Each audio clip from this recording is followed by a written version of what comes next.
Welcome to the Unconditionally Worthy Podcast. I'm your host, Dr. Adia Gooden, a licensed clinical psychologist who believes deeply that you are worthy unconditionally. Hello, and welcome to another episode of the Unconditionally Worthy Podcast, Season 4.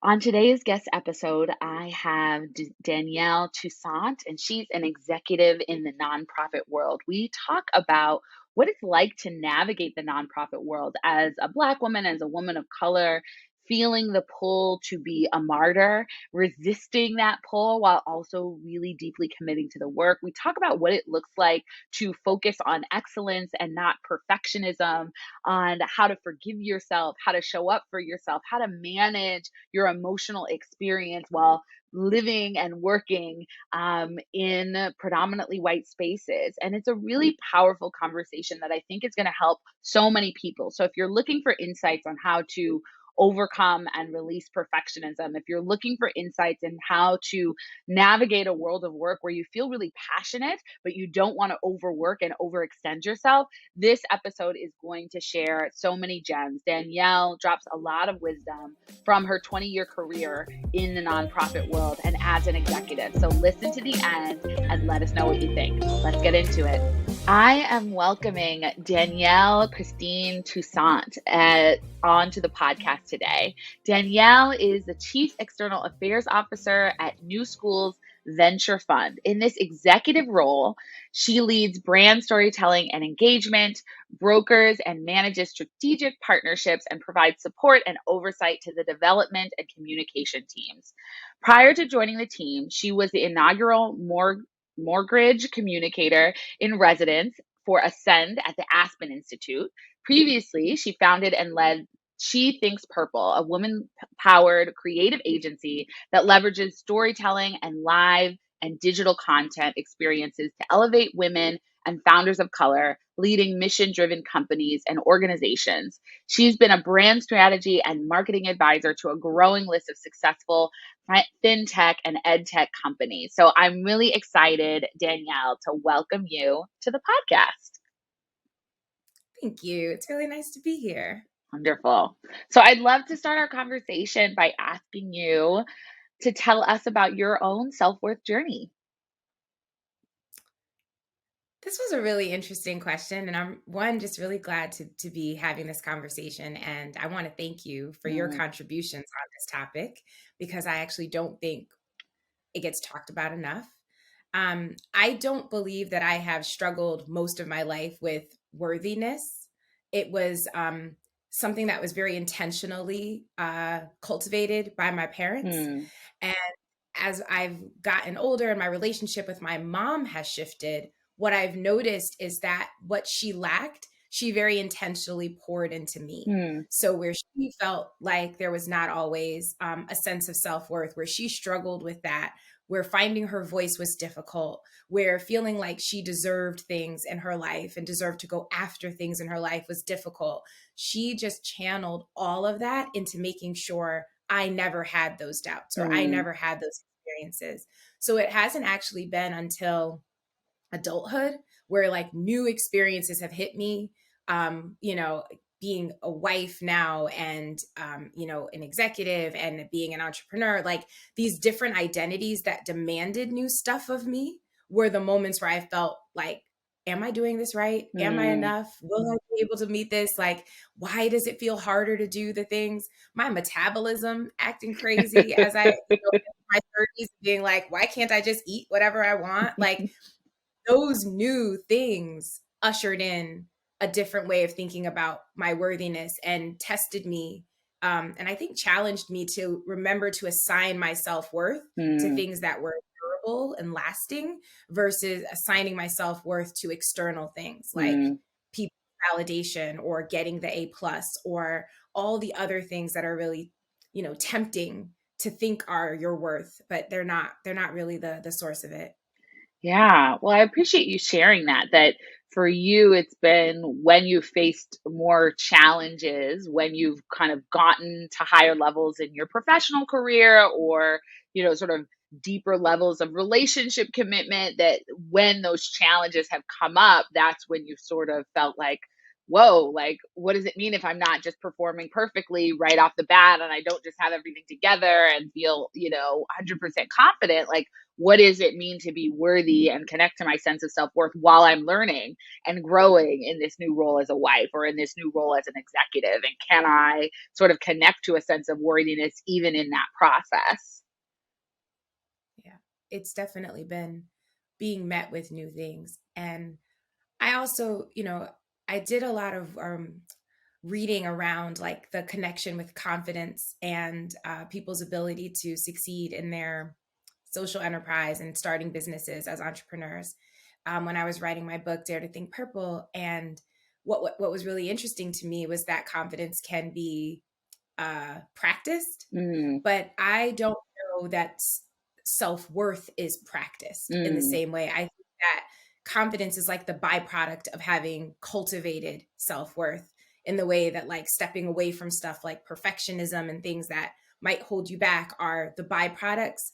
But I think that you don't practice it. I actually think it's the better analogies might be like a plant, like something that you plant and that you water and that you give sunlight and that you tenderly, like continually manage so that with care, it blossoms in you. And you get that seed planted early in your life by people who do the watering, and then you've got to take over that on your own. For some, we haven't had that, and we've got to root out some stuff and plant it ourselves, cultivate it and water it.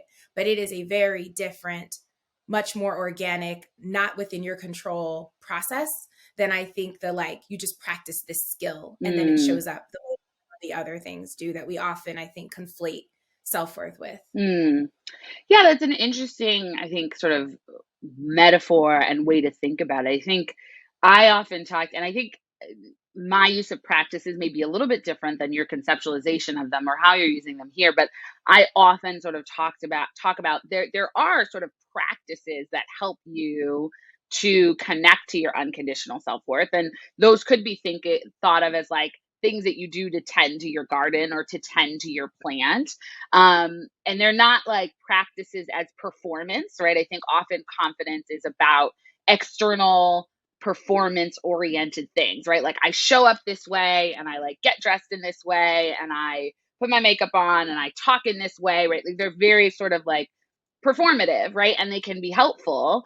And like it's a little different than the sort of internal practices, which I tend to talk about, which is I treat myself this way, right? When I'm having a hard day, I practice self-compassion by tuning into how I feel and offering myself comfort and kindness, or, I practice self-forgiveness, right? So it's a little bit of a different framing, but I do think, there's a through line from like, how are you tending to your inner self? How are you showing up for yourself? How are you caring for yourself? Which I think relates to how you're talking about like tending for a plant and watering it and nurturing it and taking out the weeds and taking out the things that harmful to it.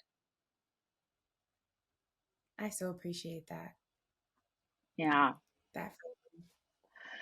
Well, you have a career in the nonprofit world, and you have certainly, done impressive work and are doing really impressive work at a high level in this nonprofit world.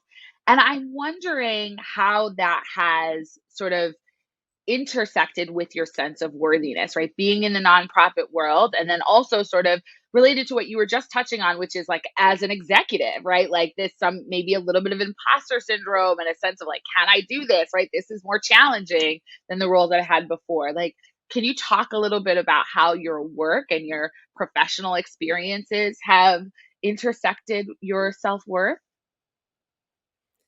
Well, having spent all of my career in social impact, nonprofit, or entrepreneurship that's sort of society driven, socially driven, impact driven, mission driven, whatever you want to call it. It's this interesting thing that happens where, particularly when you're working on behalf of issues and causes and people and communities that you feel really deeply connected to, and you're solving things that still have like direct impact to your own family and community that I'm situated in, right? I feel like I go harder for it because it feels personal. I don't feel like I can just approach my job with a sort of disconnected, dispassionate, like it's just a job, right? It's never been just a job. It's always been about something more. And so that is a good thing, but it also can lead to a lot of like bad habits around self-neglect, and that putting self last, and not in like the appropriate, sacrificing for cause, but I mean like to the point where it becomes martyrdom, right? And I think that is the challenge that I've noticed I've had to navigate, but I've also noticed it as a theme, particularly when I started interviewing and talking to other women in social entrepreneurship, or who were working in the nonprofit sector, or who were recovering from the nonprofit sector and said never again, because they'd never worked harder in their lives and felt like they were less valued or valuing themselves less than they were supposedly doing this on behalf of like the culture. And so they really were like, almost needing to recover from those experiences. And I know what that feels like. I know what it feels like to not just hit a place of burnout creatively and physically and mentally, but to just feel like it's sustained burnout. Like you're not even sure when you will be able to lift that psychological additional weight off, because for as long as you're working in this, it's always going to come with these almost like triggering and re-traumatizing experiences, because you're like, oh, when will we solve this problem? I don't have the point of view that humanity is going to fundamentally solve in any sort of finality the challenges that we work on. Like that's actually not my belief system. I believe that while you occupy space, right, like the rent you pay is caring for your neighbors and doing your best to just leave people in places better than you found them. So that's really the orientation. And I think having a more almost modest assessment around what I can contribute and what I will solve is one way that I've been able to help kind of combat that, where it's like, I don't have to shift and change the world. I don't have to save anyone. And therefore I can just do my best and know that that is enough. But it's taken me years of getting there. I've been working in this sector for 20 years. And so it's taken that entire amount of time, I think, for me to keep learning and relearning that. There's so many layers to what you're saying, which I'd love to kind of just like dig into. So there's one that I heard, which is when you're in this, doing this work in this, social impact nonprofit world, usually you're doing it because you're incredibly passionate about the work, right? So there's a layer of you're being pulled into the work, pulled to sort of like throw yourself into it because you're passionate, because you want to impact people's lives, make a difference, right? Like make some changes. And so there's that layer of just like, I want to make a difference. There's so much to do, right? There's that layer. And then you're sort of talking about, I think, what can often lead to overwhelm, which is we've got to fix this. And there's this urgency of we've got to fix it now. And I hear you saying that sort of moderating your goals and expectations for yourself and for the impact has helped you to engage in the work in a sustainable way, instead of feeling like I've got to spend every waking hour doing this work because it's so urgent and we've got to fix it now. And, like getting yourself into that space, which you are saying, it's like, it's not sustainable. It leads to burnout. And then I think there's another layer, which is the pull to derive your sense of worthiness from the work that you're doing, and particularly like how you're helping in the world. I think women are certainly socialized this way, particularly Black women, women of color, right? Pulled to say you're worthy when you are serving others, when you are making an impact, when you are going above and beyond, right? To make a difference, when you're holding everything together, when you're working in the background. And that can definitely pull towards martyrdom, as you mentioned, right? Like, if I'm the martyr, then maybe that's where my worth comes from. I'm always the one who is there. I'm always the one, burning the candle at both ends. I'm always the one doing this. I'm always self-sacrificing. That, you know what I mean? So that can be really a pull. And so I want to dig into that. And I thought of one more thing, which is there can also be a layer of guilt, right? Like, especially I think if you're working with communities that are underserved, there's guilt in like, how could I take this vacation or do this self-care thing if these people over here are struggling with poverty, right? And so then there can be this sort of like, can I take care of myself if I know that there's lots of people who don't have that luxury or don't have that ability? So I'd love to just hear your thoughts about sort of those, my reflections of what you said, and particular the sort of martyrdom and self-worth connection. It's all of the things you said, right? Your analysis is spot on. I want to add another layer, which is that the longer you are in the sector and the more senior your role is, you're also now starting to observe the behavior of your colleagues, right? And so particularly for colleagues who either socioeconomically, they don't identify with the communities that you're doing the work with and on behalf of, or on dimensions of race and other identity dimensions, right? Like they just don't have context. They are free to just approach their work as the work. They are okay with doing the job to the best of what they believe their capacity is, and then like taking their salaries and going on vacation, reinvesting in their families. A lot of the folks who choose this work, their wealth is already generational, right? And so they feel free to do this type of work because they don't feel the pressure of having to, be the first in their family or second generation in their family that's building wealth and sustainability for future generations. And so it creates such a weird identity layer when you actually are recognizing that there's a measure of privilege that you're enjoying by virtue of whether it's credentialing or now being senior or being well compensated or being a funder in a space or associated with like the funding side of it.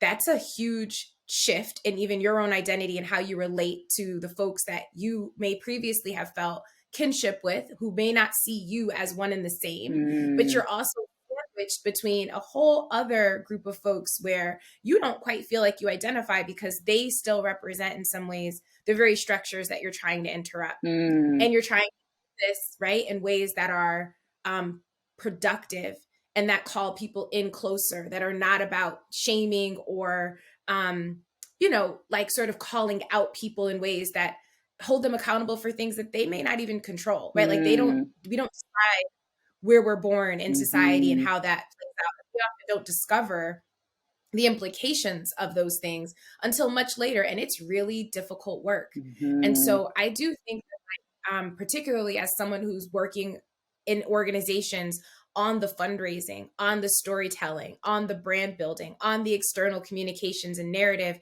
I feel a real sense of responsibility to tell the whole story, right? To bring all the parts of me and to not feel like I've got to feel shame around any of them, right? Like it is okay to be someone who was, born to, folks who immigrated to this country, came with a reason, very much invested in me educationally, lots of pathways, benefited from many nonprofit organizations that were creating bridges and owning what it meant to have that identity for the parts of my life whose family worked hard and whose economic trajectory has changed significantly. It is okay to own what I will want for myself and future generations in my family, and that the point is progress. And it is okay to continue to grapple with the fact that there's a lot of injustice, and I think every single person deserves those same opportunities. And I really am not comfortable, not working on behalf of helping to open that up. But all of that is work. It's a lot of psychological work. It is daily navigation, and I have to choose what I'm going to compartmentalize and what I'm going to engage with in any given moment. And it is an added layer that I don't believe everyone who works in this has to account for. I think it is specific to me as a Black woman who's come from a working class family, who has had an immigrant experience, like name all the things. But there's also lots of good things as somebody who's like gone to Ivy League schools and has a whole network of people and has lots of access. And I'm okay with doing the work to navigate the whole, but I won't suggest for 1 second that it doesn't mean that it's extra work. And that comes back to the like, which parts of these things give me value? And I think for me, that's why I'm really cautious when I start to feel like my value is getting overly attached to something outside of me, something external, something I don't control. It can't just be Danielle doing this on behalf of like her family. It can't just be on behalf of the community. It can't just be because this is what's expected of someone with my pedigree. At some point, my values just got to be, I walk this earth and I live by a set of principles that make me valuable to others and to myself. And like, there has to be a period at the end of that. It can't be semicolon and then all the rest, because when you start leaving space for all the rest, I think you start to diminish what is actually your value. And it's really, really hard. And you don't even notice sometimes when you start to attach it to things outside of you, but you do. I know I feel it. I feel it when I feel it when I'm, like, why are these things triggering me? Why does it seem to matter so much? And it's like, if all this went away tomorrow, would you still be okay with you? And I think about that, but I would say, just like anybody else, I don't know that I'm always in perfect balance. And when you say you feel it, like, what do you notice in terms of your behavior? Like, do you notice that you tend to work longer hours or be more upset with yourself if you don't get all the things done? Like, what is that? Like, what are you feeling? What are the signifiers, right? Because I think a lot of people listening are wanting to do this work that you're talking about, wanting to start to shift things. And I think they'd probably find it really helpful to hear from you. Like, these are the flags. Like, when I see myself do this, or when I start feeling this, like, these are the signs for myself that I need to recenter. What are those things for you? Overdrive. When I feel myself going into overdrive, it's not a normal level of productivity. It's almost like a manic level of productivity where I now have a list for list and every single thing has to happen. And I'm going into the controlling function, even with my team, where it's like, all right, it's big and it's ambitious. And I now need to see the plan for everything and all the deadlines mapped. It's this need to somehow control the whole universe around me versus when I am aligned and I'm not seeking the value and validation externally. It's not like I need to get this perfect. Then I'm a lot calmer. I'm a lot more capable to just roll with things, to be creative and collaborative, to let other people generate solutions versus feeling like I've got to tell everybody what needs to happen. I also note it physically. Like, I will take time for myself. I will run on my Peloton tread. Like, I will center the things that are just for me. When I go a week and I can't remember what I did, even for 30 minutes every day, that was just for me, it means that I was completely out of balance. Like, I didn't love on myself that week. I was loving all externally. It was about everybody and everything else. And all the things got done except for the most important thing, the thing that I'm responsible for, which is myself. And I would say the last thing is fatigue. Like, there's something about the drain that comes from not being connected to me. And when I feel that, it usually expresses itself as I could sleep all day. Even when I slept 8 hours, I don't feel like it was that restful 8 hours because I'm waking up to the dread of the list, the to-do list. I'm tired at the beginning of the day and I'm tired at the end of the day. And it's no longer about sleep.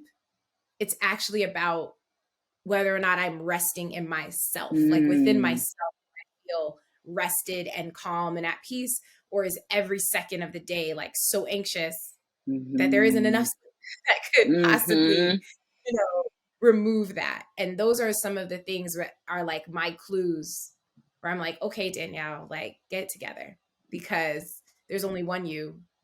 And if there's no you, there's nothing else. Like, you can't contribute anything else if you're not here. Those are such great examples. I'm so glad you shared those, right? So, one, getting into over control mode, right? Like, sort of operating from a space of anxiety, worry, and like, okay, I got to control everything if this is going to work kind of thing. versus being in alignment, trusting yourself, trusting other people, collaborating, trusting that things are going to work out with, of course, with planning and all of that stuff, but not feeling like you have to hold tight and over control. And then there's the neglecting self-care, not doing things to take care of your body, take care of your mind, take care of your spirit.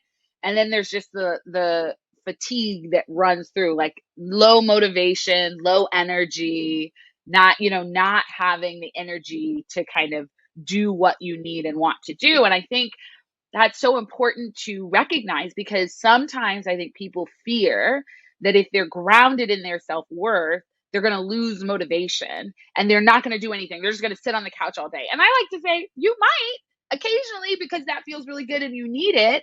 And what we find is when we're driven by perfectionism or anxiety or, needing to control everything because we got to prove our worth, and our worth depends on this going perfect, right?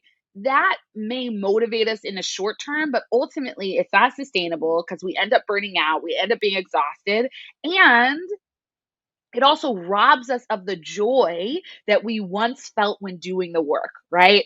I imagine for you that you love the work you do, right? That's why you have sort of been in this profession, been on this career path for the last 20 years, as you've said, and you love it, right? Otherwise, why would you keep doing that?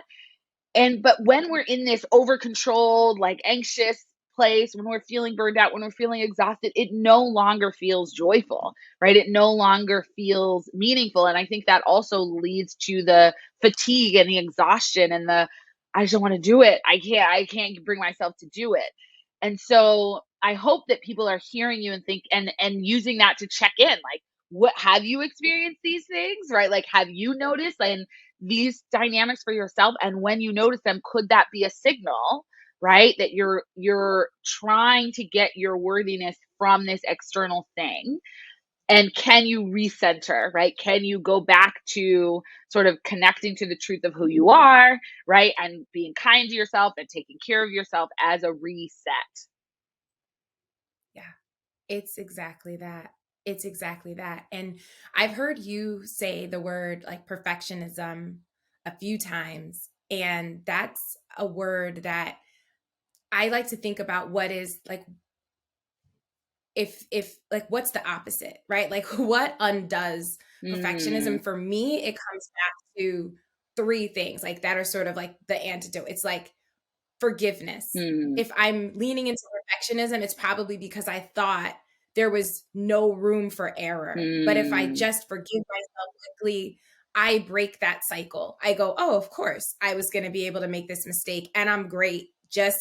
I'm just fine. I'm okay. There's nothing that's different about me because I made a mistake, other than I'm still the same human that I was always going to be. Like humility and openness, like the ability to let people tell you what you might not have seen yourself. That openness to receive that often interrupts the perfectionism. It's like, I don't have to know the answer, but the answer is out there. And then like genuine curiosity, like when there is like, it's not final because there was something that was off. It's an opportunity to get really curious. And it's like, when I do those things, I don't feel the same perfectionist impulse. But I will tell you, Dr. Dia, I have been doing a lot to also make sense of what is the difference between perfectionism and just a commitment to excellence.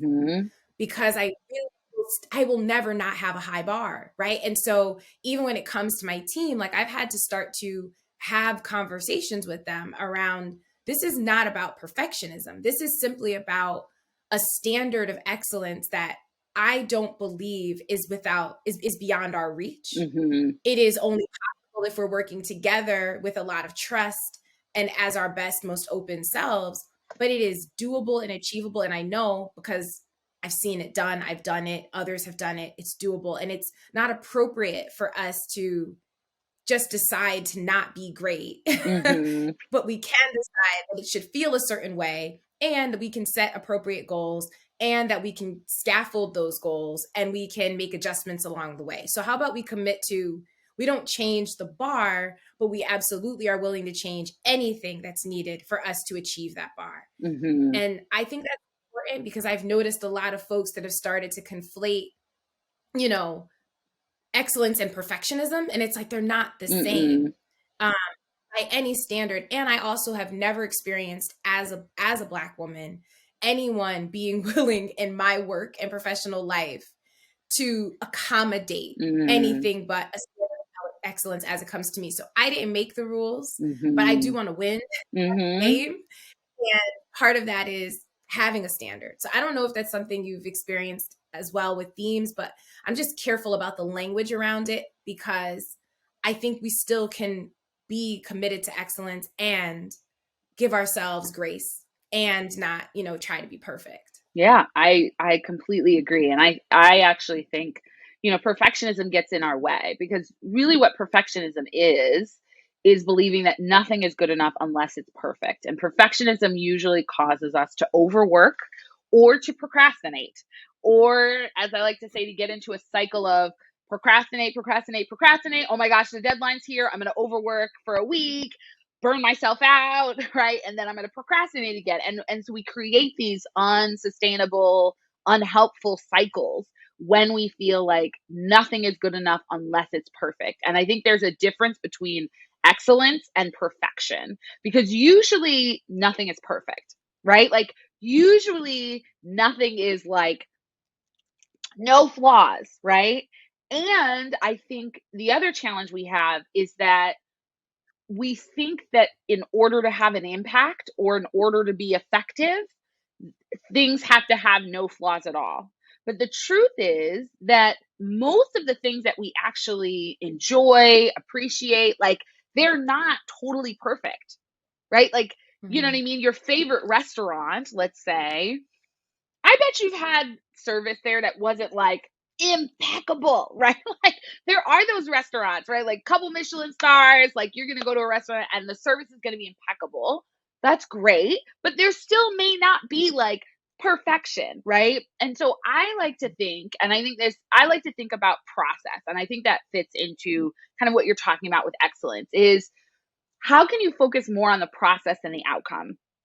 Which doesn't mean that you don't care about the outcome at all, but you're not so focused on the outcome that you kill yourself in the process, right? But that you think, what is our process to get to excellence? Well, as you sort of mentioned, we collaborate, we communicate, we give ourselves enough time, we like have multiple drafts of things, we test things out, we go back and test again, we rework things, right, like all of that can be a process that gets you to excellence versus everything needs to be perfect at every moment, right? Similarly, people get into struggles with like writing. If you expect yourself to be perfect on that first draft, you're probably staring at a blank screen. Maybe you get a sentence in, right? Like, because that's not the writing process. The writing process is draft after draft after draft after draft. And it's the process of being willing to draft and rework. And that doesn't sound quite right. Let me find another word. Let me rephrase this. Let me reorganize this. It's that process and the commitment to the process, which involves, as you said, openness, humility, willingness to accept feedback, right? Curiosity, all of those things that you named. And that allows you to have an excellent book, right? Or an excellent end product versus everything needs to be perfect every step of the way, which just then stops you in your tracks. Exactly. So, I also love that you mentioned forgiveness because I think that's such a big thing, right? Like being willing to forgive yourself and give yourself grace along the way because we are challenged when we expect ourselves to be perfect, to get everything right at any moment. And then instead of giving ourselves grace when we make a mistake, we beat ourselves up, right? That's a huge, I think, challenge that people experience. And people, I think, justify the beating themselves up because they say, well, this is how I grow. But the truth is that it makes you feel bad and it doesn't make you feel like you can learn and grow. So I'd love for you to share maybe a little bit more about what that self-forgiveness, what that grace, giving yourself grace looks like for you. Well, it's more just about my energy and my time. I am guilty of this, right? Like I am one of those recovering perfectionist types because I think very early on, and this is both a good and a bad thing, but when you excel at the sort of organized things in your life as a young person, school, extracurriculars, you're well behaved, right? Like you just get all of these signals that that's what is good and anything else is bad. And you just keep striving for that. And you're trying to best yourself every time. And that's not life. And I am one of those people who like, I will say something wrong in a conversation, or I will say something that maybe didn't quite come out the way I meant it. And it will be a week later. And I will still be like wondering if I need to go back and say something to the person. Now, mind you, they are not checking for me. Like they have not thought about me or that conversation probably since the words left my mouth, but it could be months later and I'll still see them. And I will each time think about, how do I make sure I don't say what I said the last time? And that is not a healthy response.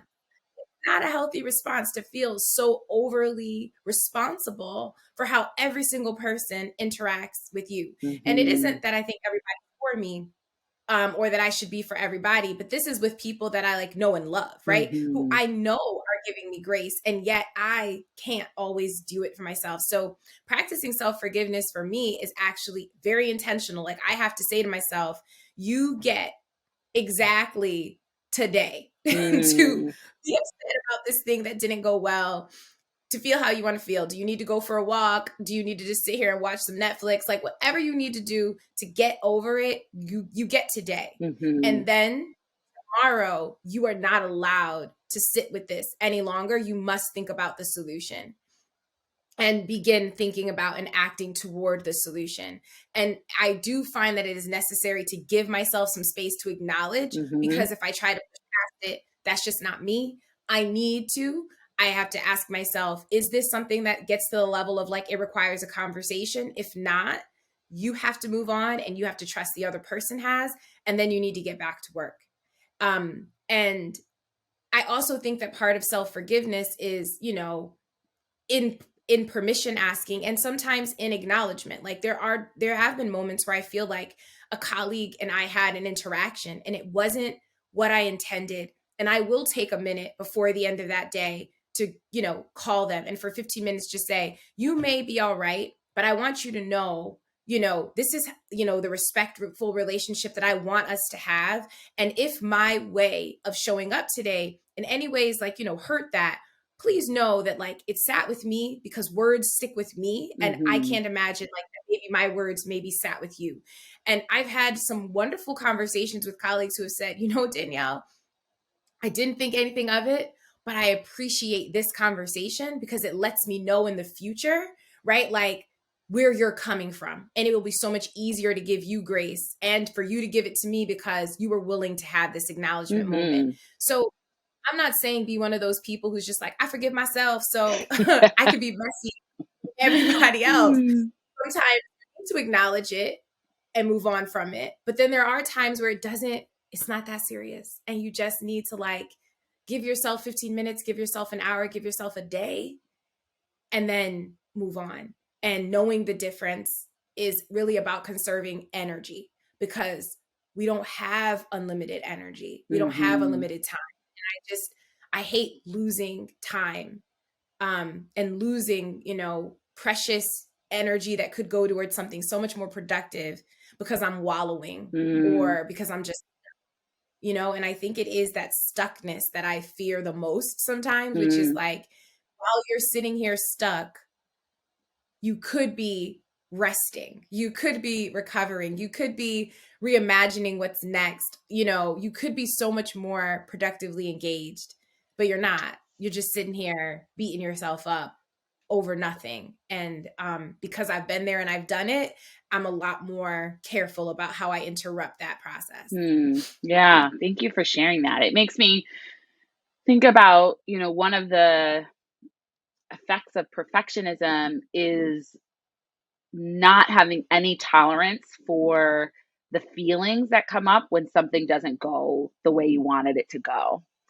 right? So we have sort of perfectionism in both the sort of like outward, like how are we performing? And then there's also perfectionism because it's like, I can't tolerate that feeling of guilt or that cringe or that, like, I don't know what to do with it. And so instead of, offering yourself grace and space and compassion, it's okay, well, I'm going to beat myself up, right? And what people don't recognize is that when you wallow in it or beat yourself up, that actually doesn't help you clean it up, right? But what you're describing is I give myself space to acknowledge it, which I think is so important. And then I determine once I'm a little bit calmer, do I need to clean this up in some way? Do I need to have a conversation with the person, right? And sometimes that answer is like, no, like it really wasn't a big deal. And sometimes that answer is like, yeah, I actually do want to say, hey, I didn't intend to, or whatever. I want to clean it up. And when you're grounded in your self-worth and you are giving yourself grace, it's easier to do that. And you're not calling and saying, oh my God, I'm the worst. I'm the worst person in the world and I'm awful. And I'm like, ah, blah, blah, blah, blah. Like, you're not doing that, because really what that does is, please tell me that I'm not, right? Like is asking the person to affirm you instead of acknowledging, hey, I may have done something that didn't feel good for you. And I am willing to hold the space to hear that. Right? Like I can give myself space to process the like, oof, I might have gotten that wrong. I might have said something off. I might have hurt you in some way. I can hold the space for that because I know that I'm human and I make mistakes, and it doesn't make me unworthy and it doesn't make me an awful person. And I really value our relationship. And so I'm going to have the process of talking to you about it, of bringing it up in a way that we could have a constructive conversation, because I don't expect that our relationship should just be perfect without any, messy middle type of stuff, because that comes up in relationships, whether it's working relationship, romantic relationship, friendship. And so I love that you're sort of describing how you walk through that process. And I think that the process here is key, because you cannot control how somebody else responds. We can't even really control our emotional response, right? But we can have a process of, here's how I respond to myself when I feel guilty, or when I feel embarrassed, or when I feel upset or hurt, or here's how I respond to myself. I give myself space. I give myself time. I figure out what I want to do. I don't beat myself up. I remind myself I'm human, and then I take these steps to clean it up, move forward, etc.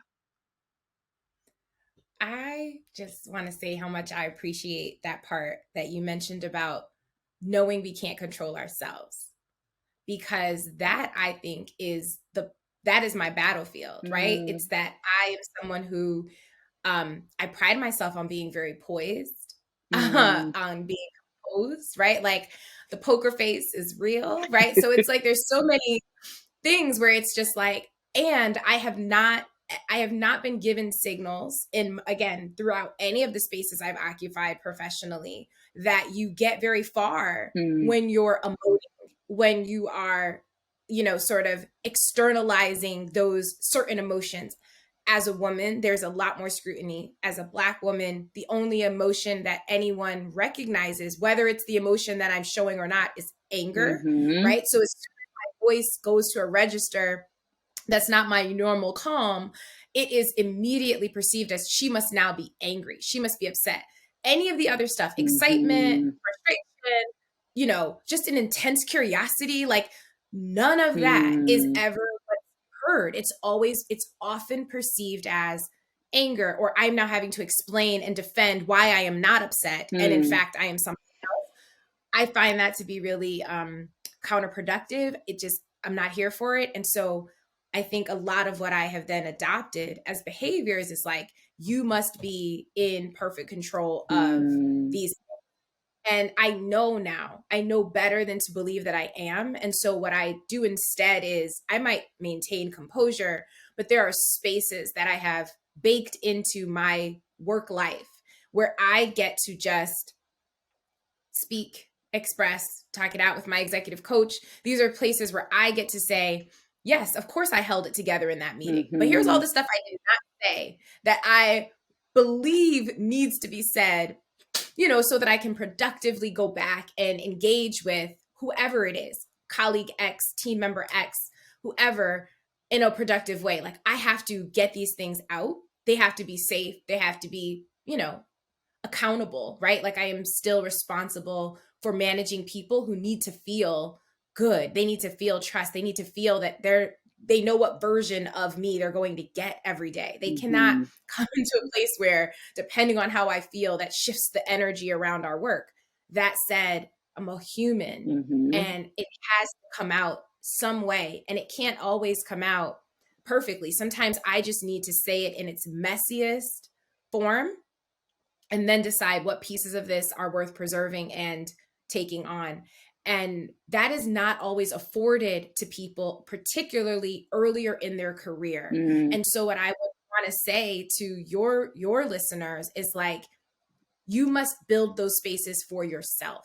And if that looks like you and a couple of your friends have a conference call at the end of the week, and you take turns and you say, we are allowed this hour and everybody gets 20 minutes in this hour, say what they need to say. And there's no judgment. We don't need to fix for each other. We just need to know that this is a space where we can say it and it's validated. And all I want to hear is, I hear you, I see you, I'm with you. And then you move on to the next person. Like, give yourself that space, but don't assume that you can just keep going through your professional work days. If it's, speaking with a clinician, right? Like that's, I feel like you exist, right? But it's like, find your space. I did not always do that, but I had amazing friends. Like I just had a crew, and my crew held me down, right? For all the times when I didn't know, and it wasn't as discussed, the need to like consider your mental health and emotional health. I would just experience things, and they were my place where I could go. But I know better, and I've resourced myself better now than I ever have, because the complexity and the volume and the number of things that I need to be messy around they're more. And I won't be able to be my best self in the work if I don't make room for my own messiness. But it's taken time, and I'm resourced better than I ever was. I can't expect everyone is going to have what I have 20 years into my career. So I would say, be really intentional about the things that are available to you, because it is not the same bar. We are not allowed the same grade.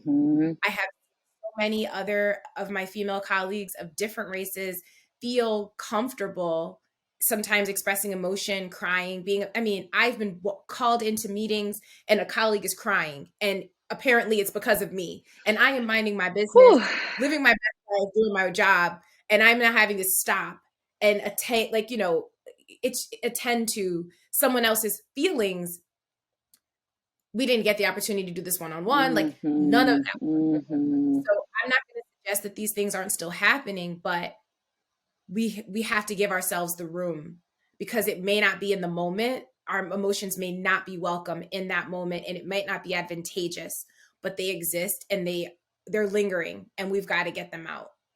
Yeah, I think your recommendation to find or create space, whether that's therapy or coaching or with your friends, right, where you can sort of process and speak your truth, speak your emotions, is so important, because the danger is you're in a space that doesn't give you the room to sort of express those parts of yourself, those feelings, and you start internalizing that these parts of myself are therefore not good, not okay, right? But the distinction we need to make, which you're sort of touching on, is these parts of myself deserve space and room. It may not be safe for me to have that space and room at work, and I'm going to find other places. I'm not going to say that I'm bad or wrong and unworthy because I have emotions. That's a human thing.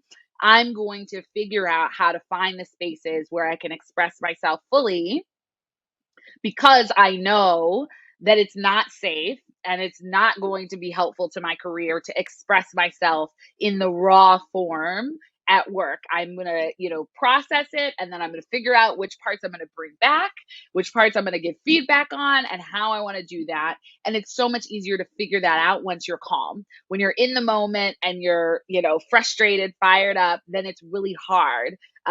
It's really hard to do that. So I appreciate you sort of walking people through how you have done this in your career, and sharing what works for you, because I think so many people will find that helpful. So that is, where I think we're going to have to sort of wrap this conversation. I feel like we could talk for much, much longer. And I'm guessing people are going to want to stay in touch with you. So please let people know kind of where they can find you on the interwebs and how they can stay in touch. You can find me very, very easily on LinkedIn. I am just Danielle Kristine Toussaint, K. I am pretty easy to Google and find as well, just with my name. And I build a lot of community there. You can also learn about my current creative venture, Purple House, if you go to daretothinkpurple.com. So that's the website. And there you'll be able to learn about just how I partner with folks on creative projects, but also you'll be able to find my book, which is called Dare to Think Purple. So those are the best ways. Awesome. Well, thank you so much, Danielle. I appreciate you being here, sharing your experiences and your wisdom. Thank you for having me. This was incredible.